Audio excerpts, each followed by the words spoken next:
കർഷക സമരവുമായി ബന്ധപ്പെട്ട ഹർജികൾ പരിഗണിക്കുന്നതിനിടെ പഞ്ചാബ് സർക്കാരിനെതിരെ സുപ്രീം കോടതി.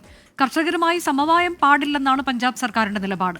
സമരം അവസാനിപ്പിക്കാൻ കോടതി സമ്മർദ്ദം ചെലുത്തുന്നുവെന്ന് വരുത്തി തീർക്കാൻ സംസ്ഥാന സർക്കാർ ശ്രമിക്കുന്നു എന്നാണ് കോടതിയുടെ വിമർശനം. സമരം തടയണമെന്ന് കോടതി ആഗ്രഹിക്കുന്നില്ലെന്നും സുപ്രീം കോടതി വ്യക്തമാക്കി.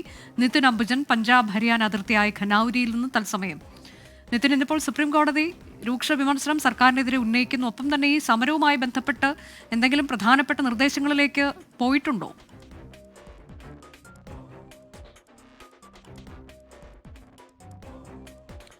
അനുജ്, എന്തായാലും സമരം തുടരാൻ തന്നെയാണ് കർഷക സംഘടനകളുടെ തീരുമാനം. ഇതിനു മുൻപായി തന്നെ സർക്കാരുമായി ചർച്ചകൾ നടത്തിയെങ്കിലും അതെല്ലാം തന്നെ പരാജയപ്പെടുന്ന സാഹചര്യമാണ് ഉണ്ടായത്. ഇപ്പോൾ ഞാൻ നിൽക്കുന്ന ഖനൌരിയിൽ ഈ സമര കേന്ദ്രത്തിൽ നിരാഹാര സമരം കഴിയുന്ന ജഗ്ജിത് സിംഗ് ദല്ലേവാളിനെ ആശുപത്രിയിലേക്ക് ഉടൻ മാറ്റണമെന്ന് സുപ്രീം കോടതി നിർദ്ദേശം നൽകിയിരുന്നു.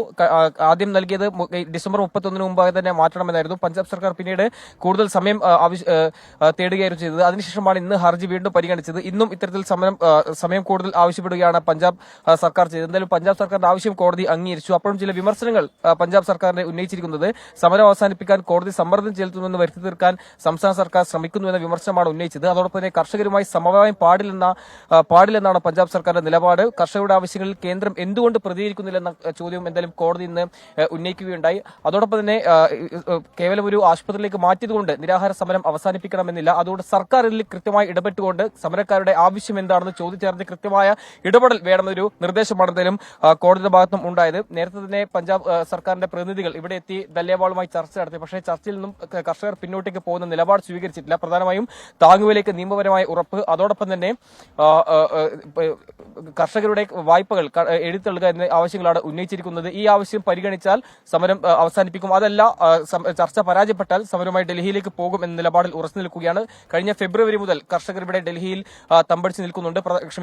പഞ്ചാബ് ഹരിയാന അതിർത്തിയെ ഖനൌരിയിലും അതോടൊപ്പം തന്നെ ശംഭുവിലും തമ്പടിച്ച് നിൽക്കുന്നുണ്ട്. അതിനിടയിലാണ് കഴിഞ്ഞ 36 ദിവസമായി ദല്ലേവാൾ നിരാഹാര സമരം ആയി മുന്നോട്ട് പോകുന്നത്. ഇപ്പോൾ അദ്ദേഹത്തിന്റെ ആരോഗ്യനില ഇപ്പോൾ മോശമായി തുടരുമെന്നാണ് കർഷക നേതാക്കളെല്ലാം വ്യക്തമാക്കിയത്. അപ്പോഴും സമരത്തിന് ഒരു ഇഞ്ച് പിന്നോട്ട് പോകില്ല എന്ന നിലപാടിൽ ഉറച്ചു നിൽക്കുകയാണ് കർഷകർ. ഇനി അടുത്ത തിങ്കളാഴ്ച സമരവുമായി ബന്ധപ്പെട്ടാണ് പഞ്ചാബ് സർക്കാരിന് സുപ്രീം കോടതിയുടെ രൂക്ഷ വിമർശനം. ഇടപെടൽ നടത്തണമെന്ന നിർദ്ദേശം നൽകിയിരിക്കുന്നു. എന്നാൽ സമരം തുടരുമെന്ന നിലപാടിലാണ് കർഷകർ.